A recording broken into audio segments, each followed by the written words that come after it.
Hello everyone, this is C Chirag Mehta. So I am here. मैं उन लोगों के लिए आया हूँ यहाँ पे बेसिकली जो भी मई 25 में क्लियर होने वाले हैं, जिनका रिजल्ट अभी आया है, कोई कारणवश नहीं हो पाया है। Not to worry, where there is a will there is a way. तो आई एम वेरी श्योर कि यू गाइज आर वॉरियर्स, तो you have not given up and you should never give up in your life. और ये छोटा सा exam ही है, इस बार clear नहीं हुआ तो क्या हो गया, मई 25 में हो जाएगा। लेकिन एक चीज़ मैं बोलना चाहता हूँ कि वेन एवर आई सी कि पीपल डोंट क्लियर, मतलब वो अलग ही डिप्रेशन में, सैडनेस में चले जाते हैं and they don't analyse what went wrong. So हमेशा you analyse, see you're a professional. Professional की लाइफ में ऐसे अप्स एंड डाउन चलते रहते हैं, पार्ट एंड पार्सल है। जब क्लियर हो जाओगे, सीए बन जाओगे, तो ये सब पीछे देख के सोचोगे कि यार कितना मैंने अप्स एंड डाउन्स देखा, तो उस चीज़ की वैल्यू होगी। समझ रहे हैं?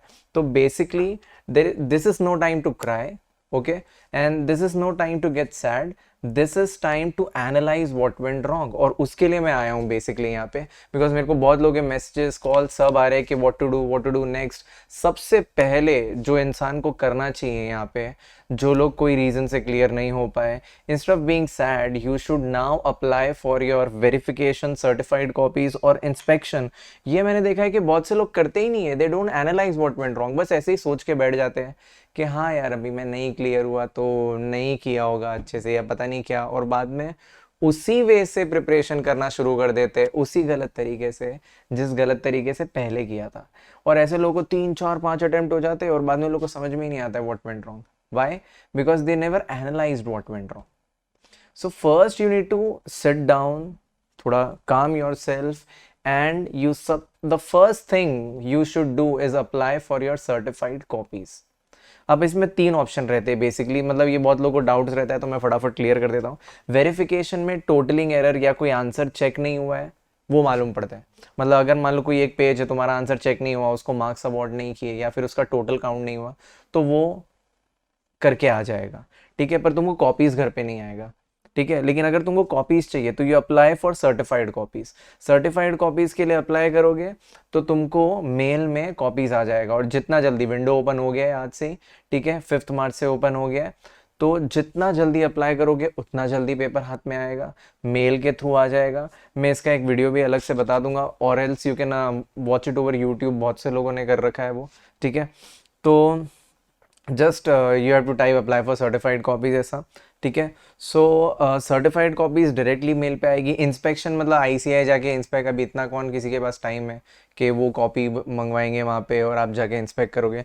तो best is you apply for certified copies. मेरे हिसाब से what is the best, you apply for certified copies. अब इसके लिए तुम आरटीआई से भी अप्लाई कर सकते हो, तुम आईसीआई से भी अप्लाई कर सकते हो। आरटीआई से करोगे तो 10 रुपये में काम हो जाएगा, आईसीआई से करोगे तो 500 रुपये में काम होगा। ठीक है, बट बेसिकली जो मैंने अभी इतने स्टूडेंट्स का ओवर द ईयर्स देखा है, ठीक है, आरटीआई से भी कॉपी आ जाता है, थोड़ा कंपेरेटिवली ज़्यादा टाइम लगता है। ठीक है, और आईसीआई से करोगे तो कंपेरेटिवली जल्दी आ जाता है। और right now money is not important, right now time is money. सबसे पहले हम लोग को ये देखना है कि यार गलत हुआ क्या, क्योंकि बहुत से लोग मेरे को बोलते हैं कि सर मैंने तो बहुत अच्छे से लिखा था ऑडिट का पेपर, या एक्सेट्रा एक्सेट्रा, ये पेपर में तो मैं बहुत एक्सपेक्ट कर रहा था, लेकिन मेरे को तो बहुत कम आ गया, या ये सब्जेक्ट की वजह से मेरा रुक गया, ये वो। तो यही तो रीज़न है कि जो मैं बोल रहा हूँ सर्टिफाइड कॉपीज़ मंगवाने का। सर्टिफाइड कॉपीज़ के लिए अप्लाई किया तो आपके मेल में 15 20 दिन के अंदर ही मेल में आ जाएगा आपका कॉपी, और वो कॉपी लेके तुम उस रिस्पेक्टिव प्रोफेसर के पास जाओ। ऑडिट का है तो मेरे पास आओ, दूसरा सब्जेक्ट का है तो अपने वो प्रोफेसर के पास जाओ और उनको बताओ और उनसे पूछो व्हाट वेंट रॉन्ग। तुम खुद भी एनालाइज कर सकते हो, लेकिन क्या है, जो एक सर एनालाइज करते हैं उसमें काफ़ी डिफरेंस हो जाता है, क्योंकि बहुत से स्टूडेंट्स मेरे पास लेकर आते हैं, दे आर क्लूलेस कि भाई कहाँ मार्क्स चला गया, फिर मैं बताता हूँ तो दे आर लाइक अरे हाँ यहाँ मार्क्स चला गया। ठीक है, so I am always there for you, मैं ये बोलना चाहता हूँ। बिंदास you apply for certified copies. Certified copies apply करने का फायदा एक और ये है कि तुम्हारा वेरिफिकेशन साथ में होके आ जाता है। ठीक है, मतलब टोटलिंग एरर, ये वो जो भी रहता है, मान लो कोई पेज पे अगर टोटल नहीं लिया हो, क्योंकि बहुत से लोग मैंने देखा है कि 1 2 मार्क्स से रह गए, तो उनको तो अप्लाई करना ही करना चाहिए। और सर्टिफाइड कॉपीज के लिए अप्लाई करो तो तुम्हारा टोटल्स भी चेक हो जाएगा। पॉइंट टू बी नोटेड, बहुत से लोगों को ऐसा लगता है कि तुम्हारा पेपर पूरा चेक करेंगे फिर से, नहीं, ऑलरेडी तुम्हारा पेपर 2 बार चेक होता है। ठीक है। तो पूरा चेक नहीं किया जाएगा, सिर्फ ये देखा जाएगा कि कहीं कोई टोटल लेना तो नहीं रह गया, समझ में आ रहा है, कहीं कोई आंसर चेक होना तो नहीं रह गया, समझ रहे हैं। और सर्टिफाइड कॉपीज़ के लिए अप्लाई करोगे तो मेल में तुमको वो सॉफ्ट कॉपी आ जाएगा उसका, और वो टोटल वोटल सब चेक होके आ जाएगा, दोनों काम हो जाएंगे, समझ रहा है। तो always apply for certified copies, ठीक है। और जब वो हो जाए तो उसका प्रिंट लेके you can come, you can meet me, या फिर तुम मुझे व्हाट्सएप या जैसे भी ऐप के थ्रू भेज सकते हो, ठीक है। तो हम लोग चेक कर सकते हैं और आई विल रिवर्ट कि व्हाट वेंट रॉन्ग, जो भी होगा मैं वॉइस नोट्स के थ्रू जैसे भी होगा बताने की कोशिश करूँगा, बिना एनालाइज करे। If you start preparing in the same fashion which you were preparing previously, तो obviously you are bound to fail again, समझ में आ रहा है। And if you want to succeed, which I am very sure you will succeed in this exam, तो सबसे पहले तुमको यही स्टेप करना चाहिए। तुम्हारे दिमाग में क्या चल रहा है उसको मत बीच में आने दो, तुमको क्या लग रहा है डजेंट मैटर, चुपचाप सर्टिफाइड कॉपीज के लिए अप्लाई करो, कॉपी लेकर आओ, और मैं सारा समझा दूंगा अच्छे से कि व्हाट वेंट रॉन्ग, समझ में आ रहा है, ताकि आगे वो मिस्टेक्स रिपीट ना हो। ओके तो एक तो अप्लाई फॉर सर्टिफाइड कॉपीज़, ये एक्शन प्लान होगा अपना May 25 के लिए। बिल्कुल टेंशन लेने की ज़रूरत नहीं है, I am always there for you. तो बिंदास तुम मुझे फ़ोन कर सकते हो, मैसेज कर सकते हो, सबके पास है ही वो चीज़, कॉन्टैक्ट। ओके उसके बाद दूसरी चीज़, क्या कोई अमेंडमेंट से, बार बार लोग ये भी मेरे को मैसेज करके पूछ रहे कि अपना पुराना वाला नोट्स चलेगा क्या या नया वाला। पुराना वाला नोट्स बहुत अच्छा है, प्रॉपर है एकदम। मॉड्यूल May 25 का नया आया है चैप्टर वाइज, उसका मैं एक चैप्टर वाइज वीडियो बना दूंगा, और उसके अंदर जो अलग अलग चेंजेस हुए वो मैं तुम्हें बता दूंगा। बाकी RTP MTP जो जो मैंने तुम्हें एक्स्ट्रा देखने के लिए बोला था वो तो देखना ही है तुम्हें। और बहुत से लोग ये भी बोल रहे थे कि हमारा तो पेपर, कुछ लोगों का पेपर ऐसे बोल रहे थे कि अब बहुत से लोगों का ऑडिट में 84 आया है, 78 आया है, 78 90 है, मतलब 67 आया है, ठीक है, 71 आया है, ठीक है। तो बहुत से लोग का ये भी बोलना है कि पेपर हमारा बहुत अच्छा गया, लेकिन कुछ लोग का ये भी बोलना है कि हमको तो पेपर टफ लगा। सी पेपर हमेशा ही सिंपल होता है, पेपर टफ इसलिए तुम्हें लगता है क्योंकि तुम्हारा उतना लेवल का रिविजन नहीं हुआ होता है, ठीक है। सो मैं एक पेपर डिस्कशन वीडियो भी डालूंगा जिसमें प्रीवियस वाला पेपर डिस्कस करूंगा, और मैं तुम्हें बताऊंगा कैसे पेपर अपने बुक से ही था, why are you not able to recognise कि कौन सी चीज़ कहाँ से आई है, what mistakes you have done, वो भी एनालाइज किया जाएगा इन दैट वीडियो। और मैं हर चैप्टर का मॉड्यूल वाइज एक वीडियो डालूंगा कि ये चैप्टर में ये एडिशंस है, तो watch out for those videos as well, ठीक है। अब रही बात ये कि हाउ टू अप्रोच, नेक्स्ट चीज़ ये है कि May 25 एग्ज़ाम के लिए कैसे अप्रोच करें, किस ऑर्डर में पढ़ें। तो मैंने तुम्हें पता है एक प्रायोरिटी ऑर्डर दिया है, अगर नहीं है किसी के पास तो अभी इसका एक पिक्चर ले लेना, ठीक है। सबसे पहले ये फर्स्ट वाले कैटेगरी में जो चैप्टर्स है इनका 50 to 60 मार्क्स का वेटेज है। सबसे पहले तुमको ये चैप्टर्स कवर करना स्टार्ट करना है, 300 सीरीज, 200 के कुछ 3 chapters, automated, nature object scope, AIFS, ADE, bank audit. AIFS के थोड़े न्यू नोट्स है, न्यू वर्जन है, न्यू वीडियोस बनाए, न्यू चार्ट्स बनाए, वो तुमको मैं प्रोवाइड करवा दूंगा, समझ रहे हैं। तो ऐसे करके पहला कैटेगरी 1 अच्छे से करना है, फिर कैटेगरी 2 जिसके अंदर 500 सीरीज है, 260 265। अगर तुमने कैटेगरी 1 और कैटेगरी 2 अच्छे से कर लिया तो तुम देख सकते हो तुम्हारा 80 to 90 मार्क्स का काम अच्छे से हो जाएगा। तो पहले तुम्हें इनके ऊपर अटैक करना है, और उसके बाद थर्ड कैटेगरी में आना है। और थर्ड कैटेगरी आते आते तुम देखो सारे तुम्हारे फेवरेट चैप्टर्स ही है, कारो है, 299 है, 700 सीरीज है, जो सबको ही बहुत अच्छा लगता है, सब लोग कंफर्टेबल भी होते हैं। तो इसको सबसे एंड में रखना है, सबसे पहले ये दो, क्योंकि ICI के ऊपर से जो वेटेज, ICI का जो वेटेज एलोकेशन चार्ट होता है उसके बेसिस पे ये प्रायोरिटी ऑर्डर निकाला गया है। इसको तुम ABC एनालिसिस बोलो, इसको तुम प्रायोरिटी ऑर्डर बोलो, एक ही बात है। First category is A category, second one is the B category, and third one is the C category. है तो तीनों भी काम का, लेकिन किस प्रायोरिटी ऑर्डर में करना चाहिए वो यहाँ पे लिखा हुआ है। ओके गाइस, और कैसे प्रिपेयर करना है, देखो सबसे पहले तुमको प्रायोरिटी ऑर्डर में जाना है, प्रायोरिटी ऑर्डर के चैप्टर्स उठाने हैं, ठीक है। वही अपने वॉल्यूम में से, अपने नोट्स में से, ठीक है, नोट्स लेना है, चार्ट्स लेना है, और कुछ रिवीजन लेक्चर्स भी डाले हुए हैं अपने एडनोवेट ऑफिशियल चैनल पे।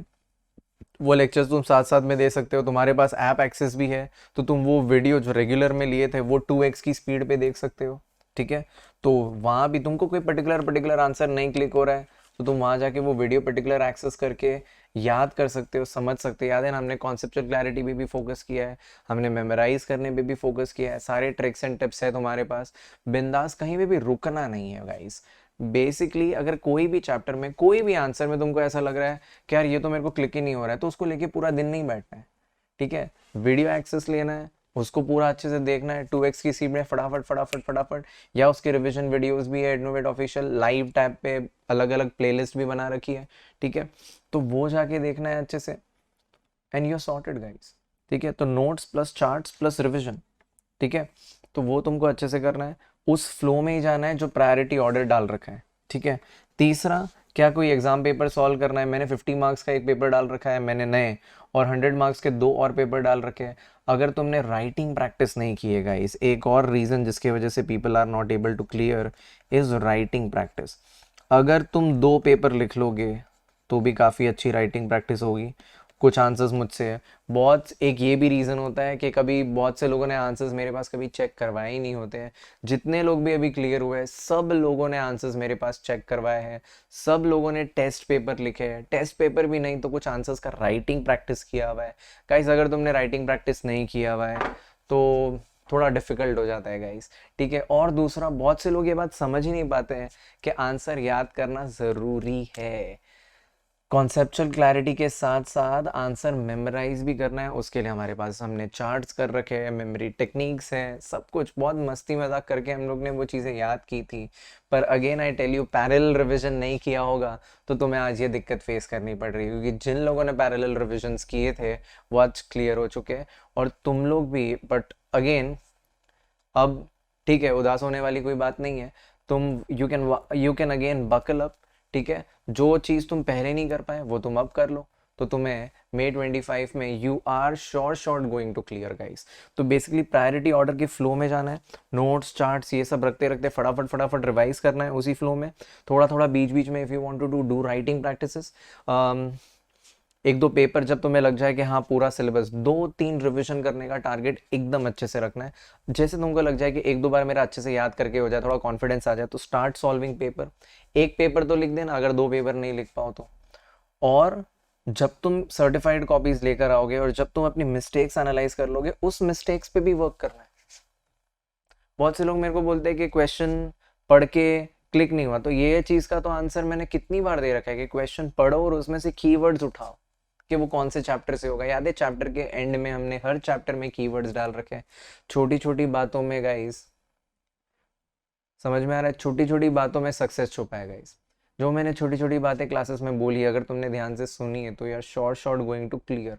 इसलिए मैं चीज़ें वापस रिपीट कर रहा हूँ कि क्वेश्चन पढ़ो, उसमें से कीवर्ड्स हटाओ। इसलिए मैं वापस एक पेपर डिस्कशन करूंगा ताकि मैं तुम्हें समझा सकूं कि हर अटेम्प्ट का हर पेपर अपने स्टूडेंट के लिए एकदम सिंपल रहता है। थोड़ा बहुत ट्रिकी तो 5-10 मार्क का बनेगा ही ना यार, इंटरमीडिएट एग्जाम है, छोटा मोटा थोड़ी एग्जाम है, समझ रहे हैं। तो थोड़ा तो बनेगा ही, पर 80 to 90% पेपर से तुम लोग कंफर्टेबल रहोगे अगर तुमने ये सारी चीज़ें अच्छे से की है तो। और वही मैं तुम्हें प्रूव करूंगा लास्ट वाला पेपर डिस्कस करके, जो तुम्हारा अटेम्प्ट का पेपर था। ओके गाइस, सो और RTPs MTPs जो तो अभी May 25 के आएंगे वो भी अच्छे से सॉल्व करना है, और वो भी मैं क्विक उसका एक वीडियो बना दूंगा कि इसमें ये आंसर काम का है, ये क्वेश्चन काम का है, etcetera etcetera. That's it guys, I hope इसके अलावा और भी कुछ डाउट्स है, you can ask me any time. Take care guys.